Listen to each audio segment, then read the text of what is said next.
Hey guys, welcome back to my channel. So today I'm going to be doing my October reading wrap up.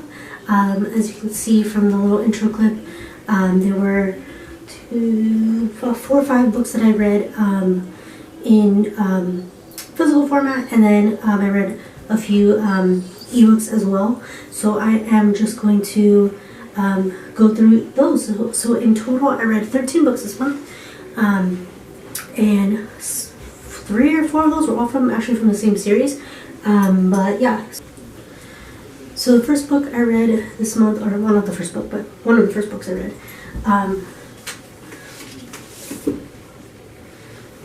was Horrid by Katrina Leno. So this is a relatively new book. I just got this in September's Crate, I think it was. And I had heard so much about this book, and I had known that I wanted to do around October's books. So I'll be kind of like paranormal, thrillers, mysteries, like horror. So when this came in, I knew it would be the perfect addition to my TBR for October, and I really enjoyed this. I gave it 4 stars, I think.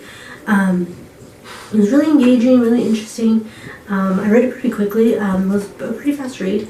I really liked the story itself. I think it was definitely creepy. It was intriguing, like I said, and it was perfect for this time of year. It just wasn't. Usually I save my 5-star books for like something that really just blows me away and wows me. And this was good, but it didn't wow me. So that's why I gave it 4 stars. So another book that I read this month was Burn Our Bodies Down by Rory Powers. So that was actually an ARC that I got. That was an ebook. I'll put the cover up here. And I gave that 4 stars also. Or 3 stars. 3 stars or 4 stars, I don't remember. That was, same thing, it was a pretty quick read. Again, perfect for the time of year. I want to say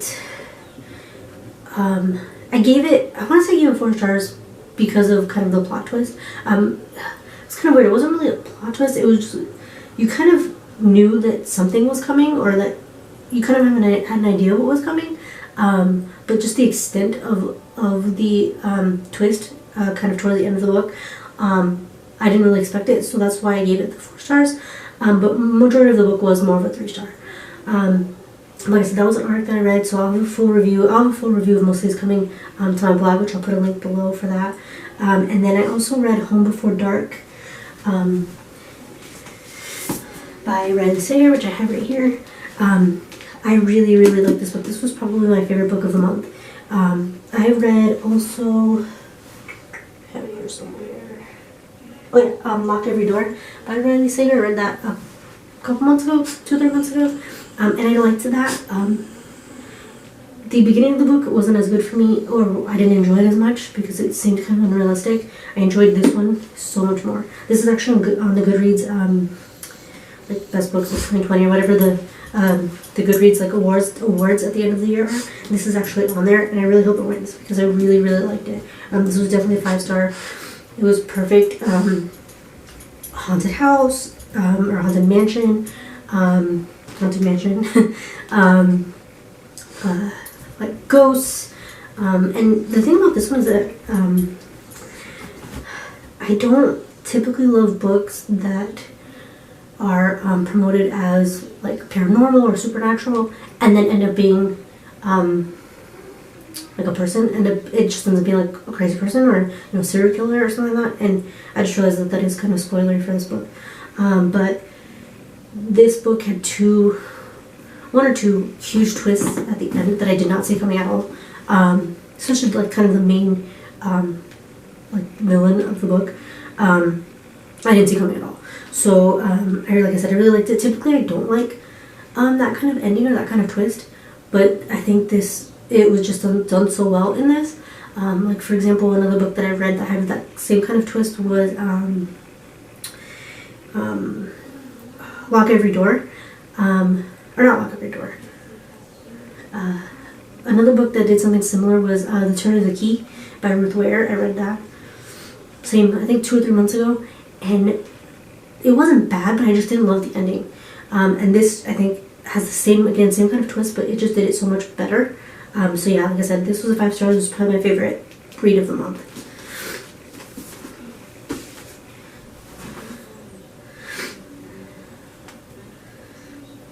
So another book that I read this month, I'll put the cover up here also, was the House of Salt and Sorrows. I had this book for probably like a year. I got it. It was another Crate book. And the cover is gorgeous. It's one of my favorite Crate editions that I've gotten. I've had Crate for about a year and a half. And I just kept putting it off and kept putting it off. And finally deciding no more. I want to read the books that I actually have and stop. I borrow a lot of books from the library.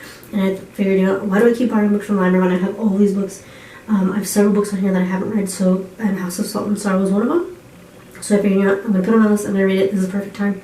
Because I had heard that it was pretty creepy and spooky, and that there were some horror elements to it, so I decided to give it a try.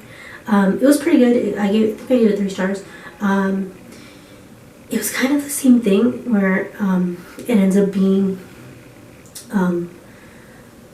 like, it seems like there's a supernatural element to it, but it ends up not being supernatural. Like the end result ends up being that it's not fully supernatural. Like there's a person responsible, and I don't think that House of Salt and Sorrows did that as well as Home Before Dark did. So while the atmosphere and the like the themes were pretty on par or like on point for this time of year, I didn't love the ending of it. So another book I read was The Haunting of Beatrix Greene. This was another arc that I had that I got through NetGalley. I went into this one blind. I had no idea what it was about. But obviously the name kind of implied that it was perfect for Halloween time and, for October. And it was definitely really good. This was probably my second favorite book of the month. It was, again, I guess I have a thing for haunted houses because that was pretty much the same theme. It was kind of like a Haunting of Hill House, like The Haunting, like that type of vibe, and it was really well written. It was very gory, definitely horror, and it was a quick read too. And like I said, I really like that one as well. Something else that I read was Witchy. That's a graphic novel. I only gave that 2 stars. I didn't love it. Like I said, if you saw my Q&A that I did before this video, the last video I posted, I said that I have a hard time finding like graphic novels that I enjoy, and that was one of the ones that I've read that I didn't really like. The art itself is beautiful. I just didn't love the story. And then I also read, let me see, let me go my phone.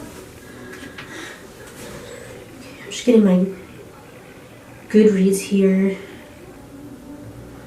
Okay, so I just grabbed my phone so I can look at my Goodreads, so I can see what else. So there were a few books that I had on my TBR that I ended up not finishing, that I'm going to push into November. Usually I put my books in the month that I finish them, even if like I read majority of the book.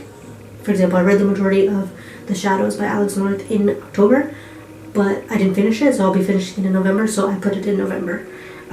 So yeah, I had a few more books that I had for October, but I didn't finish. But let's see. October. So I also have, I'll put a picture of the cover up here. The Lost Wonderland Diaries. That was an arc that I received. I really enjoyed the first half of the book more than I did the rest of the book. I gave it 3 stars, I think. It's about a girl who is dyslexic, and her mom is a librarian, and so everybody always assumes that she's going to love reading and love literature, and just, because she'll be part of her life, because that's her mom's job, and she's a single parent. So the main character spends a lot of time in the library, and so everybody always assumes that she's going to be a huge reader, and she's not, because she's dyslexic and she has a hard time. And so she ends up meeting this boy in the library who is like a nerd and loves reading and loves, Lord of the Rings and Harry Potter and all the things. And they become like this unlikely pair, and they end up being sucked into Wonderland, and all the characters in Wonderland think that this girl is Alice, and she's not. It turns out that she is actually like the long lost niece of the original author of the Alice in Wonderland stories. So I really liked the first half of the book. Once they actually got into Wonderland, I actually didn't love it. So like I said, I think I give this 3 stars. Let's see what else. I also listened to the audiobook of Ruthless Gods, which is the sequel to Wicked Saints, which I have right here. I loved Wicked Saints. I finished Wicked Saints, which I read in physical format, requested Ruthless Gods from the library in audiobook because I have a long commute from work, so I knew that I would be able to listen to it on my drive. And then immediately requested an arc for the third book, which comes out sometime in 2021. I don't remember, maybe like April, May of 2021. So I've already put in a request for that arc, so hopefully I'll get approved for it. Honestly, Ruthless Gods was good. I gave it 4 stars. But Wicked Saints, I think, was a lot better for me, which I think is pretty typical. I think we usually end up enjoying like the first book in a series than the subsequent ones. I think in Wicked Saints, you're just meeting the characters, you're getting to know them, and I think just there was a big plot twist kind of at the end of Wicked Saints. I think it just kind of made the book, whereas Ruthless Gods didn't have as much of that. So while it was still good, I didn't enjoy it as much as I did the first book. Then I also listened to the audiobook of The Bone Houses, which I really enjoyed. I gave it 4 stars, I think.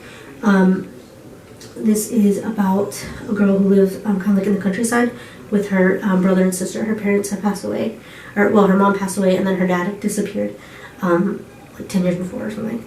And the dead actually rise up, but they're zombies, but they're like skeletons. They're bone houses, they're skeleton. And it's just about her and this boy that she meets in their journey to try to stop the bone houses. And like I said, that was pretty good. And then I started to read The Fellowship of the Ring, which I have up here. I have started and stopped the Lord of the Rings series probably 4 or 5 times within the last, 10-15 years. And I can just never get into it. It's just so different from the movies, and I love the movies. I'm a huge Lord of the Rings fan. And I just can't get through it. Every time I start it, I end up stopping it. So I actually think, I realized the other day that maybe I need to try it in an audiobook. Maybe that'll draw me into the story a little bit more. So I think I'm going to try that sometime in 2021. But yeah, that was the DNF for me, which, like I said, those are probably my favorite movies. So that sucks. But the books that I read the most of were from the Shatter series. I started the series last month, I think it was, and immediately went through, started it at the end of last month, the end of September, and then immediately went through books 2. This series has novellas in between each book, so I read the first book, immediately read the novella, so 1.5, and then 2, and then 2.5, and I'm now on book 5. So I've read 5 of the books. I think there's 7 or 8 total.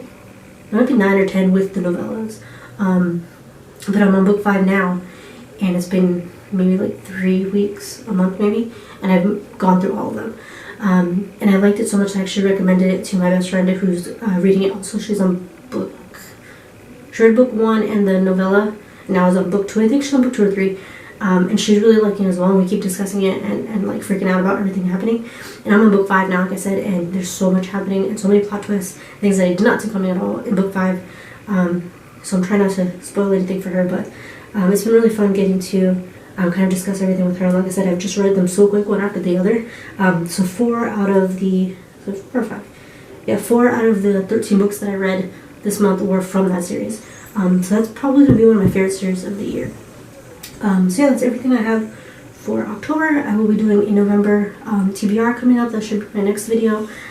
So I hope you guys enjoyed this, and I will see you